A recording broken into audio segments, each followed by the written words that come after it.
নমস্কার বন্ধুরা, welcome back to our channel. আজকে তোমাদের সামনে আলোচনা করব মাধ্যমিক 2025 অঙ্কের রাশি বিজ্ঞানের টোটাল সাজেশন। রাশি বিজ্ঞান থেকে তোমাদের মোটামুটি 12 থেকে 14 নম্বর থাকি, তো এই নম্বরটা কিন্তু পাওয়াটা খুবই সহজ। যারা চাইছো আমি একটু কম পড়ে ভালো মার্কস পেতে চাইছি অঙ্কেতে, তাদের জন্য কিন্তু রাশি বিজ্ঞানটা খুবই গুরুত্বপূর্ণ। এবং যারা চাইছো আমার শুধুমাত্র পাস করানি চলবে, তাদের জন্য কিন্তু রাশি বিজ্ঞান খুবই খুবই দরকারি। তাই রাশি বিজ্ঞান তোমাকে কিন্তু হেল্প করবে, তোমাকে 5 নম্বর তুলে দেওয়ার জন্য, তোমার নম্বরটাকে অনেকটা বাড়িয়ে দেওয়ার জন্য। রাশি বিজ্ঞানটা কিন্তু ওই জন্যই কিন্তু তোমাদের সিলেবাসে ঢোকানো। তাই রাশি বিজ্ঞানটাকে কিন্তু তোমাকে সঠিক কাজে ব্যবহার করতে হবে, নিজের ভালো সুফলে কিন্তু ব্যবহার করতে হবে। তার জন্য কিন্তু এই ভিডিওটা প্রথম থেকে শেষ অবধি দেখো। আমি তোমাদেরকে আজকে বলে দেবো যে কোন কোন কনসেপ্ট গুলো তোমাদেরকে পড়তে হবে, কোন কোন প্রশ্নগুলো একবার হলো তোমাদেরকে দেখে যেতে হবে, কোন কোনগুলো এখন থেকে তোমরা প্র্যাকটিস করবে। তার মধ্যে থেকে তোমাদেরকে মাধ্যমিক কিন্তু প্রশ্ন আসবে। সেই জন্য কিন্তু ভিডিওটাকে প্রথম থেকে শেষ অবধি কন্টিনিউলি দেখো। আমাদের চ্যানেলে নতুন হতে গেলে চ্যানেলটাকে কিন্তু এক্ষুনি সাবস্ক্রাইব কিন্তু করে দাও। তো বন্ধুরা, এর একটা খবর দিয়ে রেখে, আমরা কিন্তু অলরেডি মাধ্যমিক 2025 এর ছাত্রছাত্রীদের জন্য সমস্ত বিষয় পিডিএফ সহকারে নোটস কিন্তু আমরা পাবলিশ করে দিয়েছি। যাদের যে কোনো বিষয়ের নোটস দরকার পড়তে পারে, তারা কিন্তু স্ক্রিনে দেওয়া হোয়াটসঅ্যাপ নাম্বারে আমাদের সাথে যোগাযোগ করো। আমরা কিন্তু তোমাদেরকে আমাদের কাছ থেকে কিভাবে তোমরা নোটসটা সংগ্রহ করবে, সব যাবতীয় ডিটেলস কিন্তু আমাদের নোট সংক্রান্ত সব কিন্তু হোয়াটসঅ্যাপ কিন্তু জানিয়ে দেবো সমস্ত বিষয়ের ক্ষেত্রে। ঠিক আছে, আমাদের নোটসগুলো সেখান থেকে তোমরা কিন্তু 100% কমন পাবে এবং 100% নম্বরে কিন্তু তোমরা সেখান থেকে তুলতে পারবে। আমাদের নোটস কিন্তু সেরকম ভাবে বানানো, আমাদের নোটসগুলো বই সহায়কে কিন্তু পড়তে লাগবে না। তো এইগুলো মোটামুটি ব্যাপার। তো বন্ধুরা, রাশিবিজ্ঞান থেকে তোমাদের কি কি টপিক থাকে? রাশিবিজ্ঞান থেকে তোমাদেরকে মোট 4টে কনসেপ্ট পড়তে হয়। মোট কটা কনসেপ্ট পড়তে হয়? 4টে কনসেপ্ট। তার মধ্যে প্রথম কনসেপ্ট হচ্ছে তোমাদেরকে একটা গ্রাফ পড়তে হয়। ঠিক আছে, গ্রাফ। সেই গ্রাফটা কিন্তু এবছর একদম 100% শিওর আসবে, কারণ গত বছর কিন্তু গ্রাফ আসেনি। তাই এবছর কিন্তু 100% শিওর তোমরা ধরে নাও গ্রাফ আসছেই, একদম গ্যারেন্টি। ঠিক আছে, তো গ্রাফ তোমরা প্র্যাকটিস করতেও পারো, নাও করতে পারো। এক্ষেত্রে আমি একটু পরে বলছি ব্যাপারটা আরো খোলসা করে। তো এরপরে তোমাদের 2 নম্বর টপিক কি থাকে? তোমাদেরকে যৌগিক গড় নির্ণয় করতে দেবে। কি দেবে? যৌগিক গড় নির্ণয়। এটা হচ্ছে 2 নম্বর পদ্ধতি, যৌগিক গড় নির্ণয়। তোমরা টেক্সট বইটা তোমাদেরকে খোলো। ঠিক আছে, টেক্সট বইটা খুলে দেখবে যে প্রথমে যে টপিকটা আছে সেটা হচ্ছে যৌগিক গড় নির্ণয়।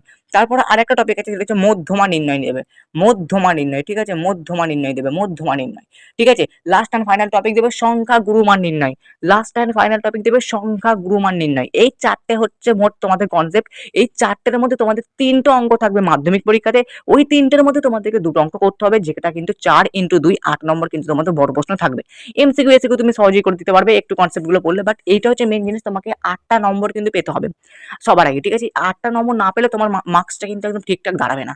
সেই জন্য বলছি 8 নম্বর তোমাকে পেতে হবে। তো বন্ধুরা, তোমাকে মোট কটা অঙ্ক কমন পাওয়া নি দরকার? 2টো অঙ্ক।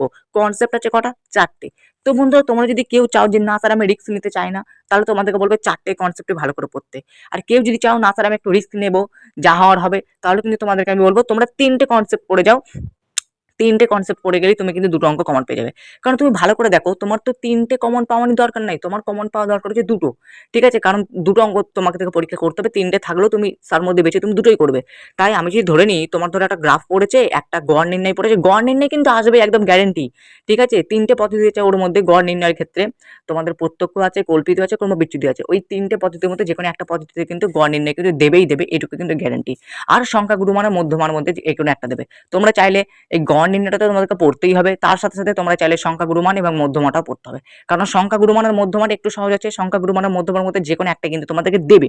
ঠিক আছে, তোমরা চাইলে গ্রাফটা নাও পড়তে পারো, কারণ অনেকের কিন্তু সমস্যা থাকে গ্রাফটার জন্য, অনেকের কিন্তু প্রচুর পরিমাণে টেনশন ধরেছে গ্রাফটার জন্য।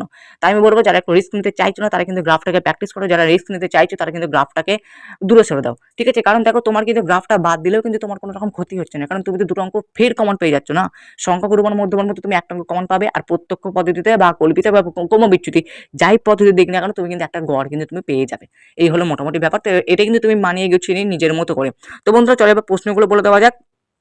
তোমরা এগুলো স্ক্রিনশট করো, কিংবা বলে দিচ্ছি দেখো, পেজ নম্বর 340 পাতা বের করো, সেখান থেকে তোমরা এই অঙ্কগুলো প্র্যাকটিস করো।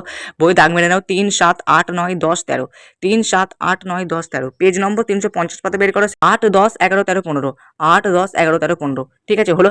এবার চলে আসা যাক 364 পাতাতে। পেজ নম্বর 364 দেখো কি কি করতে হবে। 5 6 7 8 9 10, 5 6 7 8 9 10। পেজ নম্বর 358 তোমাদেরকে করতে হবে 2 আর 4। ঠিক আছে, আর কিছু কিছু প্রয়োগ আমি তোমাদেরকে দুটো দিয়েছি, প্রয়োগ 24 আর প্রয়োগ 28।